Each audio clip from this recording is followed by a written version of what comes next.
ayat 3 jelema boga guruna guru mursyid tiluan nyana belajar ibadah saenggeusna dididik syariat mulai kuari dek berangkat ka Allah henteu sebeuheun ibadah di lembur di kampung hayang kaleuweung emang kudu kieu lu kaleuweung atuh kudu ngan kuari leuweungna mana di Gunung Karang yang geus marake sempak kabeh di Gunung Santri atuh Jasarua komo di Banten mah leuweung mana tuh kuari ku urang endek disabab pake ibadah aya nu minta izin ka kula Haji Pendi dek ka Gunung Karang atuh elos ngan kudu pamit heula ka kabehan sebab bakal balik ngarang teu puguh karu dek naon ka ditu ibadah mah sadaekna di dieu tapi ieu mah dek kaleuweung cak guruna ulah luak liuk sing juntrung ka Allah geus dibere ilmu ketika menghadapi hujan geus dibere ilmu ketika menghadapi angin geus dibere penangkalna ketika aya huru-hara hewan-hewan geus dititip-titip kade ibadah bakalna hiji doang ye nu paling berat nahan lapar ku angin mah gampang komo ku golok mah tobat teu kudu norekat teu kudu tama kaci soka beres si di inuman pelor jeung susu tanya ge ki Nurjaya pelor beak kabeh kurang cisoka datang ka bengkel sepeda demo beak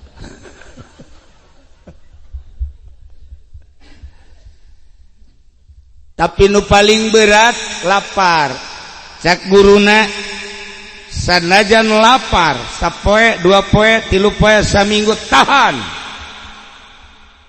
insyaallah moal kukumah akhirnya berangkat nu tiluan ka gunung kaleuweung ibadah di leuweung beuh mantep sorangan bae nu mantep kan di leuweung mah eueuh TV eueuh internet teu pernah WA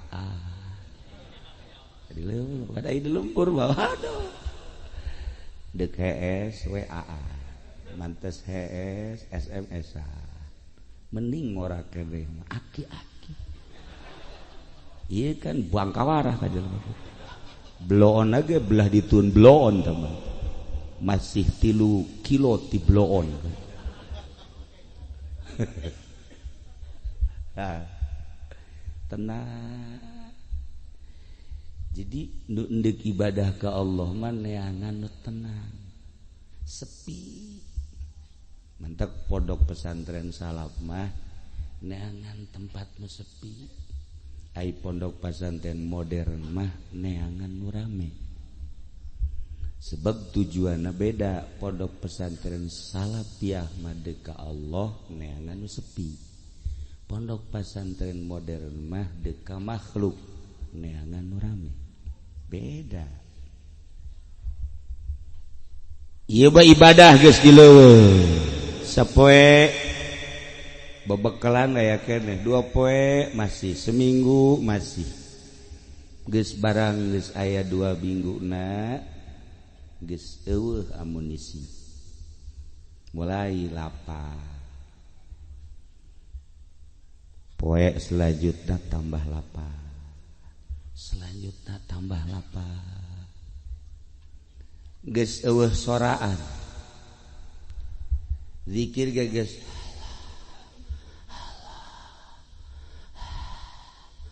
Habib Rozak mah seubeuh ge geus almarhum maca Yasin teu tamat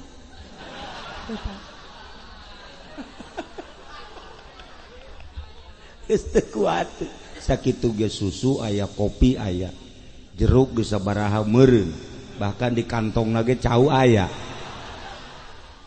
Yasin teu tamat buang kawara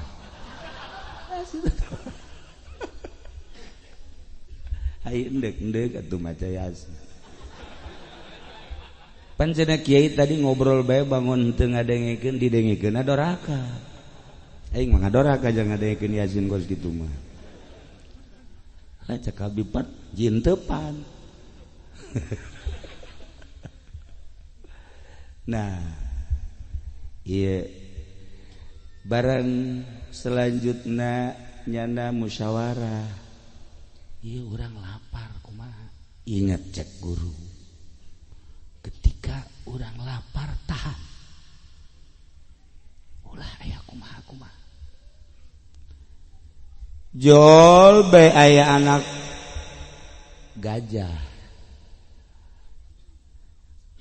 gajah liwat menel urang masuk nyebut di segede menel batu gede eta menel anak gajah sebenarnya alah cenah aing dibere segede menel baheula keur leutik dirimpak kos kitu eta sia mere ka aing segede menel teh gede eta musyawarah tiluan daripada urang korban lapar mending urang pencit urang dahar cak nusa urang inget cek guru ulah kajeun lapar ulah kuat engke ketika urang manteng ka Gusti Allah bakal dibere kekuatan lamun kecenderungan urang kana dahareun urang bakal lapar lamun urang cenderung na hate 100% kanu bogana ka Gusti Allah sanajan engke lapar dibere seubeuh tapi lamun pikiran urang kana dahareun urang pasti lapar bae pikiran urang kana inuman urang pasti dahaga bae tapi ketika pikiran urang menteng ka Gusti Allah dahaga lapar paring sapoe 2 poe kadituna ku Gusti Allah bakal dibere seubeuh atuh panca Kanjeng Nabi abitu inda rabbi kaula cicing di Gusti Allah Masya Allah cak Kanjeng Nabi yut'imuni wa yashrabuni Gusti Allah mere dahar ka kaula mere nginum ka kaula apa Gusti Allah nyuguhan sangu ka Kanjeng Nabi apakah nurunkeun korma ka Kanjeng Nabi teu sahabat ge kagetin ai eta nyuguhan Gusti Allah kumaha cak Kanjeng Nabi sanajan sababara poe kos nu dibere dahar bae teu lapar saeutik-eutik acan sanajan sababaraha poe teu dahaga saeutik-eutik acan cak sahabat nah kok kitu lantaran manteng kanu bogana sanajan sababaraha poe moal lapar moal dahaga matak para nabi-nabi Allah karuatan beteungna para aulia Allah kuatan beteungna Habib Rozak ya Karim ya Allah ngajawaknya nah komo ieu mah geus dicaritakeun dia bae biangna ieu mah lelempangan jeung kula asalnya teu ngomong bae berarti geus lapar asal geus ditanya cicing bae naon cicing bae wah ieu asana kudu digotong ieu budak lapar konsep deka Allah mantengkeun bakal dibere seubeuh lamun pikiran urang kana dahareun lapar bae lamun pikiran urang kana inumun lapar bae dahaga bae ketika manteng ka Allah moal jeung teu aya komo saeutik mah teu hayang mun loba boleh dijual. Nah, musyawarahnya na cek dosa urang ulah mantengkeun ka Gusti Allah. Cek dosa urang coba maning urang pencit bae lah. Cek dosa urang deui. Heuh geus, urang pencit bae urang dahar daripada urang kalaparan. Ih, cek dosa urang inget guru urang ulah. Nusa urang mempertahankan ulah, nusa urang mah tetap nuduaan pencit. Guys, maneh mah rek ngadahar rek henteu pokona mah kami mah duaan dek dipencit bae mah. Akhirna anak gajah dipencit. Aju digara didahar. Alhamdulillah seger. Begitu pentingna zikir anu ngadahar anak gajah mah kuat, maca Quran kuat, zikir kuat. Anu lapar mangan gitu.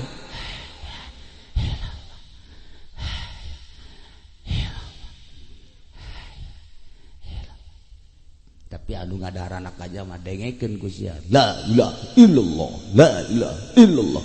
Maca Yasin ge tamat. Lantaran sebeubeteungna. Ha. Eta jadi ngahina tacak aing ge dahar bae. Ulah datang ka teu ngadahar. Dosa urang mah tetep henteu aing mah cak guru aing ulah-ulah henteu. Tapi da kesian ibadah moal kuat.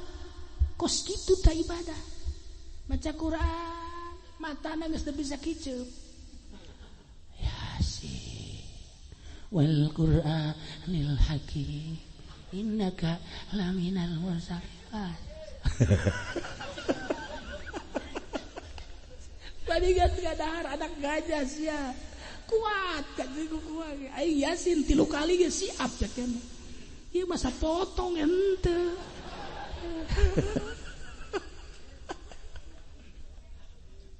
Masya Allah.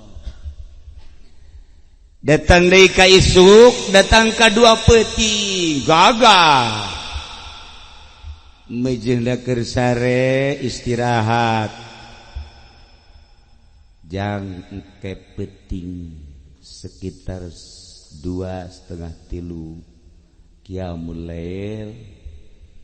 Keur mejeunna ngedeng jol aya indung gajah. Kukurubusan indung gajah, neangan anak gajah, nyana sare ngabaris tiluan, silih toel, aya gajah, ih cak dosa urang atuh aing mah teu boga salah, tenang bae sanajan gajah ge, emang nyahoeun nya, wih atuh coba bae, cak dosa urang, urang kumaha? Atuh mal kumaha aja mal nyahueun ieu sapira gajah. Bebe jadi ka dosa urang. Ieu kumaha Bang? Ji atuh aing mah ngadahar henteu. Mulai tenang tanyana teh. Nu teu ngadahar mah. Ieu atuh aing mah tenang, boga salah henteu naon henteu cenah. Keur wejena silih toel gajah datang kadinya. Mimiti nyiuman. Ka anu teu ngadahar anak gajah teh timimiti jempol sukuna tulalena geus dikitu-kitukeun bae dicium datang terus ka dengkulna datang ka pingpingna datang ka bujak terus datang ka sirana balik deui ka suku tangga salamet mulai kanu kadua ku hari dicium dicium deui beuteungna dicium cicing bae teh loba beuteung cium. Wah, tulalena langsung dipasang, diangkat ka luhur, dibandingkeun ka handap. Bah, tulalena dipasang deui, angkat ka luhur, bandingkeun deui. Cak anu katilu, aing nasibna kumaha ieu? Sabuk beuting moal aing mah. Paeh nu kadua. Tinggal bagian katilu. Geus aing macenah hendak maca Quran bae ka Gusti Allah. A'udzubillahi minasyaitonir rajim. Bismillahirrahmanirrahim. Yasin. Wal Quran. Yasin gane. Asa nu mal tamat Yasin.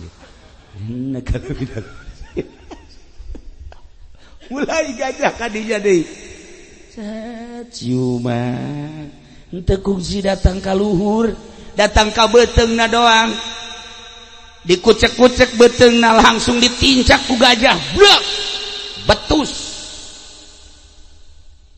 terus digulang gaper ku gajah paeh dua selesai geus ajur gajah indit ternyata horenganan gajah ge boh gaambean ketika jelema ngadahar anakna gajah nyahoeun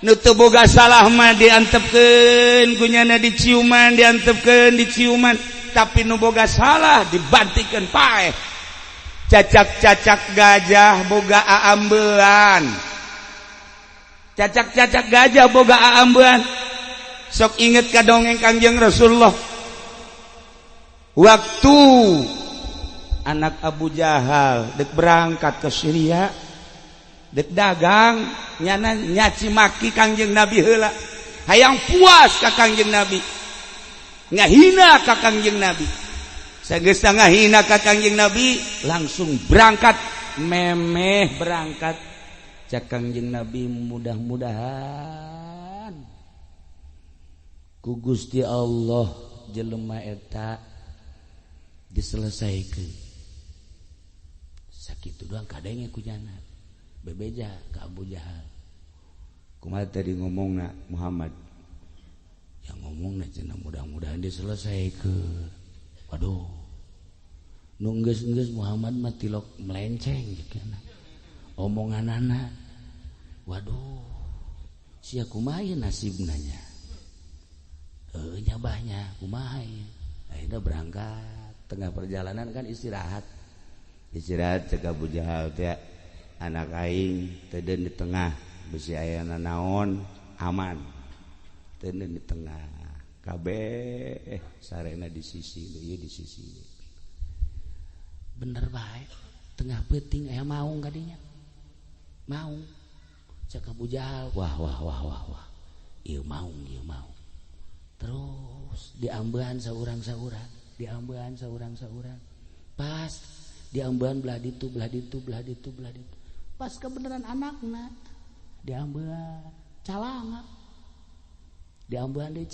wah cek Abu Jahal nasib anak aing selesai malam ini sakumaha doa Kangjeng Nabi selesaikeun jelema eta atuh bener dicangkeran kumaha nah ieu kan doa nempel tah doa Kangjeng Nabi ya Allah selesaikan jelema eta Masya Allah bukti selesai ulah disangka ieu doa urang ka ahli kubur teu datang Muhammadiyah nyaritakeun doa urang teu datang tah doa Kangjeng Nabi masih keneh hariruk selesai jelema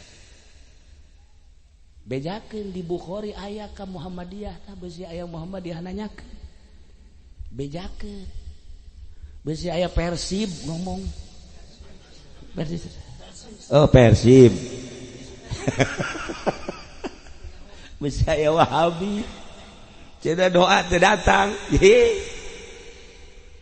doa teh ulah-ulah ka nu maot nu hirup be datang beusi teu percaya Habib Rozak dilatih heula ge urang doakeun ku ari nanti dulu cek Habib Rozak istri masih muda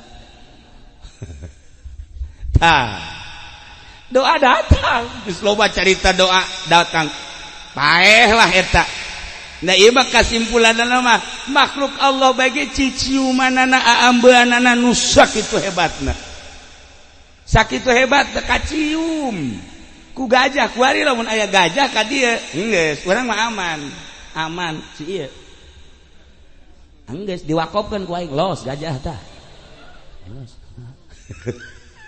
kaembeu ku gajah